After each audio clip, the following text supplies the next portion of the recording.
ध्यान में प्रवेश के लिए प्रथम 3 शरीर का सामंजस्य हार्मोनी में होना बहुत आवश्यक है। जब तक पहला 3 शरीर एक सामंजस्य में, एक संवाद में, एक हार्मोनी में नहीं होगा, तब तक हम ध्यान में प्रवेश नहीं कर सकते। ध्यान का मतलब है कि निर्विचार चित्त दशा। पहला शरीर भौतिक शरीर है, दूसरा शरीर इथरिक बॉडी है, तीसरा मनस शरीर। ये तीनों बॉडी जब एक सामंजस्य में आता है, एक हार्मोनी में आता है, तो हम ध्यान में प्रवेश सहज कर सकते हैं।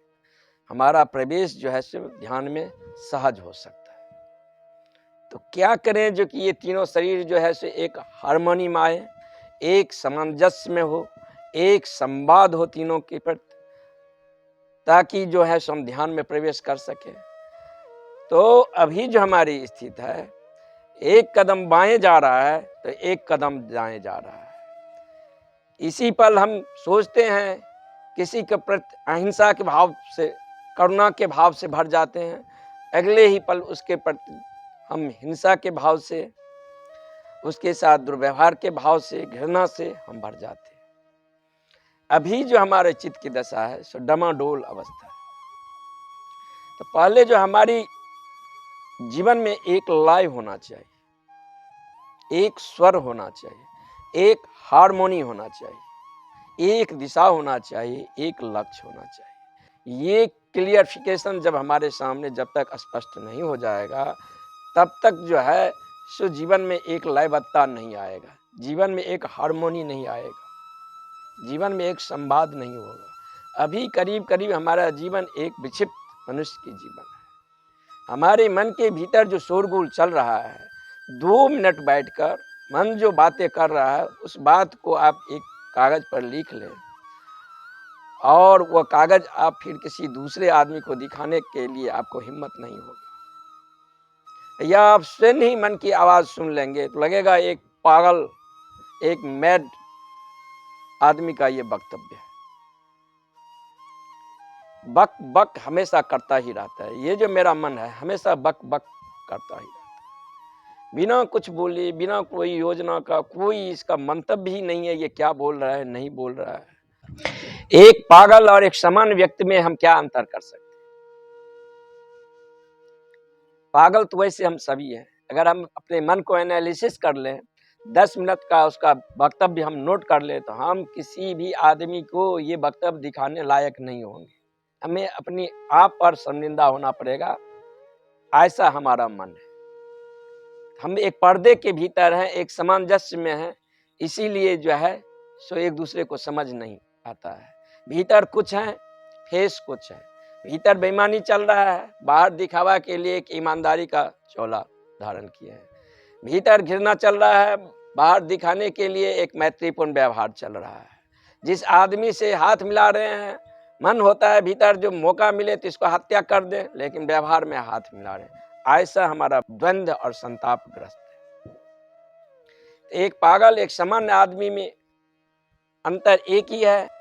सामान्य आदमी आप उसको कह सकते हैं, जैसे हम पानी को खौलाते हैं, जब पानी जो है 100 डिग्री पर पहुंच जाता है उसका तापक्रम, तो पानी वाष्प में बदल जाता है। 100 से नीचा जो रहता है तो पानी पानी ही रहता है, चाहे उसका टेम्परेचर कितना भी हो। जो आदमी 100 से ऊपर चला गया वह पागल हो गया, जो 100 से नीचा है वह सामान्य आदमी है। यानी सामाजिक मापदंड के अनुसार समाज के साथ जो एडजस्टमेंट है उसको हम सामान्य कहते हैं। सामाजिक मापदंड के अनुसार समाज के साथ जो एडजस्ट नहीं है उसे हम पागल कह सकते हैं। तो हमें क्या करना है? तो पहला जो शरीर हमारा भौतिक शरीर है, फिजिकल बॉडी है, इसके प्रति हम मूर्छित हैं, इसके प्रति हमारा सामंजस्य नहीं है, इसके प्रति हमारा कोई संवाद नहीं है, एक हार्मोनी नहीं है। तो जब हम पहले ही शरीर के प्रति इतने मूर्छित हैं, तो दूसरा शरीर तो बहुत सूक्ष्म है, वो तो ना दिखाई देने वाला शरीर है, जिसे हम ईथरिक बॉडी कह सकते हैं, आकाश शरीर कह सकते हैं। तो उसके प्रति हमारी मूर्छा कितनी गहन होगी ये आप तो जान सकते हैं। जब पहले शरीर के पास हमारा जो स्थूल बॉडी है, जिसकी क्रियाओं पर हम जो है सो मूर्छित हैं, दूसरा जो शरीर है ईथरिक बॉडी, जो दिखाई नहीं पड़ता है, करीब करीब अदृश्य है, तो उसके प्रति हमारी कितनी मूर्छा होगा। तो पहले शरीर के प्रति हमें जागना पड़ेगा। पहले शरीर के प्रति जागने का मतलब है, पहला जो भौतिक शरीर जो भी क्रियाएं कर रहा है, जो भी काम कर रहे हैं, जैसे चल रहे हैं तो उसके प्रति हम होश में नहीं है, उसके प्रति हम जागरूक नहीं है। चलने का मतलब, जब आप चल रहे हैं तो मस्तिष्क में कॉन्शस नली ये बोध होना चाहिए कि बायां पैर उठा, जमीन को चूमा, जमीन का जो स्पर्श है वो ठंडक है कि गर्म है, ये भी संवेदना जब पाँव जमीन को छूता है तो महसूस होता है। चूंकि वो संवेदना के प्रति हम अनुपस्थित हैं, हम और दूसरी दिशा में विचार थॉट करते हैं, मस्तिष्क कहीं और व्यस्त है हमारा ध्यान, और शरीर यांत्रिक क्रिया के द्वारा जो है सो चल रहा है। तो जब हम चलते हैं या उठते हैं या बैठते हैं तो उन क्रियाओं का प्रति होशपूर्ण होना चाहिए। कभी आप कॉन्शस नली जो है होशपूर्ण हाथ ऊपर से नीचा जो है सो उठा कर देखें। हाथ ऊपर से उठाकर होशपूर्ण देखने के मतलब कि आपकी चेतना में ये बोध हो कि हाथ ऊपर उठ रहा है और हाथ नीचे गिर रहा है। इसके प्रति एक अवेयरनेस, एक साक्षी भावना, एक जो है होश हो, तब भी हमें ये पता चलेगा जो कि ये हाथ और ये हाथ आपस में जो मिले हैं, तो इन दोनों की ऊर्जा को मिलने से या किसी दूसरे को हाथ जब हम हाथ में लेकर मिलाते हैं या प्रेमी प्रेमिका एक दूसरे को हाथ हाथ में लेकर रखते हैं, तो उन दोनों का हाथ के बीच जो है एक दबाव महसूस होता है और दबाव के बीच एक एनर्जी का बोध होता है। वो जो गर्माहट का महसूस होता है या वो प्रीतिपूर्ण है कि वह जो है ठंडा है, कैसा है। होश का मतलब उसके प्रति हम होशपूर्ण हो जाएं। ये कृत्य छोटा सा भी कृत्य करें, उसके प्रति हमारी अवेयरनेस हो जाए। जैसे इसको इस उदाहरण से समझे, गांव घर में देखे होंगे, पहले समय की बात है, औरत जो है सो पनघट पर कुआं के पास पानी आकर भरता था और वो घड़ा सर पर रख लेता था और सहेलियों को झुंड में चल रही है, बात कर रही है, हंस रही है, सब कुछ कर रही है, घड़ा को पकड़ा भी नहीं है और घड़ा जो है सो संभला हुआ है बिना कोई सहारा को। तो क्या किया है, वो जो सूरत है घड़ा के प्रति, वो जो होश की धागा है, वह घड़ा को उससे संभालता है। यानी वो घड़ा के प्रति अवेयरनेस है 24 घंटा। 24 घंटा यानी कि वो जो घड़ा उनके सर पर रखा हुआ है, तो वो अपने सहेलियों के साथ बात करती है, हंसती है, चलती है, लेकिन गहरे में जो है सो उनका रिमेम्बरिंग होश जो है सो घड़ा के प्रति है और उस होश के धागे से वो घड़ा को लगातार संभाल रही है। होश का मतलब यही है। ये शरीर के द्वारा एक छोटा सा भी कृत्य हो तो उसके प्रति हम होश से चले, तो होश से बैठे तो होश से, अगर आप चाय पी रहे हैं, खाना खा रहे हैं तो होश से।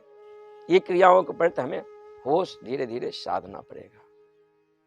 जैसे अब रात सोते हैं तो सोए, करवट बदले, तो इसके प्रति होश रहना चाहिए। शरीर करवट बदला है यानी इसका मनस में, हमारे मस्तिष्क में इसका बोध होना चाहिए, इसका रिमेम्बरिंग होना चाहिए जो कि शरीर ने करवट बदला है। अब शरीर बाएं करवट जो है सो हो गया है, अब शरीर को ठंडा लगा है, अब चादर डाल रहे हैं, अभी हमारा आइडेंटिफाइड इस शरीर से हो गया है।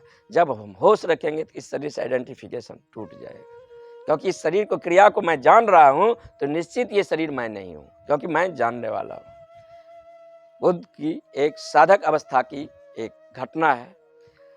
वह अपने एक साधक के साथ यात्रा कर रहे थे और संध्या के समय थे, वह चल भी रहे थे और उनसे कुछ बातें कर रहे थे। तो उनसे जब वो बातें कर रहे थे तो उस समय जो है सो उनके गर्दन पर एक मक्खी ने बैठा था। गर्दन पर जो मक्खी था उसको उड़ाने के लिए वो हाथ अपना जो ले गया था, वो मूर्छित अवस्था में ले गया था। यानी अपने मित्र से वो बात कर रहा था, उनका ध्यान जो था सो मित्र पर था और वह मूर्छित अवस्था में जो है सो मक्खी को हटा दिए।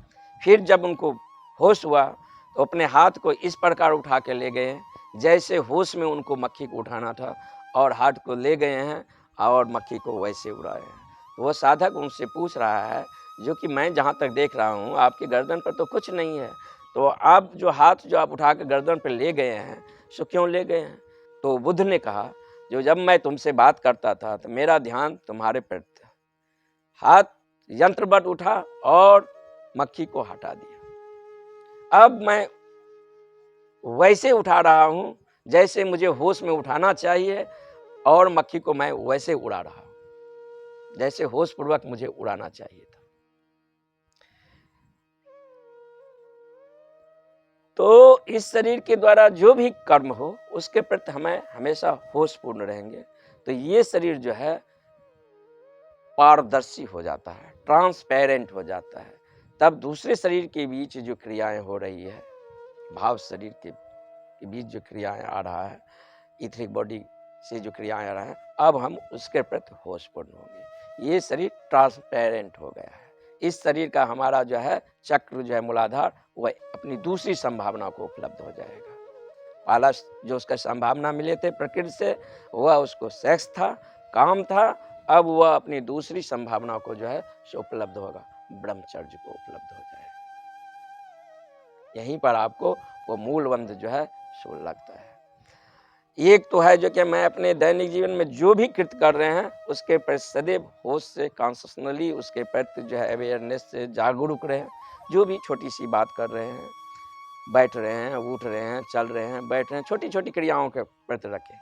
बड़ी क्रियाओं के प्रति एक ही बार होश रखने की कोशिश नहीं करें। पहले जो कोई नदी में तैरना सीखने के लिए जाता है तो पहले वो किनारे में तैरता है, फिर वो मझधार में जब सीखना आ जाता है तो मझधार में तैर सकता है। तभी हमारी छोटी छोटी क्रियाएं, स्नान करना है, इसके प्रति हम होशपूर्ण हो सकते हैं।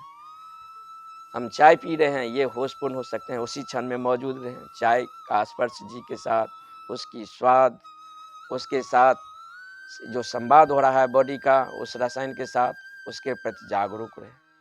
तो जो भी कर्म हो हमारा जागरूक हो, तब हम जो है सो शरीर के अंदर जो गहन अचेतन में जो है सो मैं प्रवेश कर सकता हूँ। इस शरीर के प्रति जब हम जागरूक हो जाते हैं तो ये इस बॉडी जो है सो ट्रांसपेरेंस हो जाता है। तब हम दूसरे बॉडी में प्रवेश करते हैं। फिर नेक्स्ट एपिसोड में हम दूसरे इथरिक बॉडी पर हम बातें करें।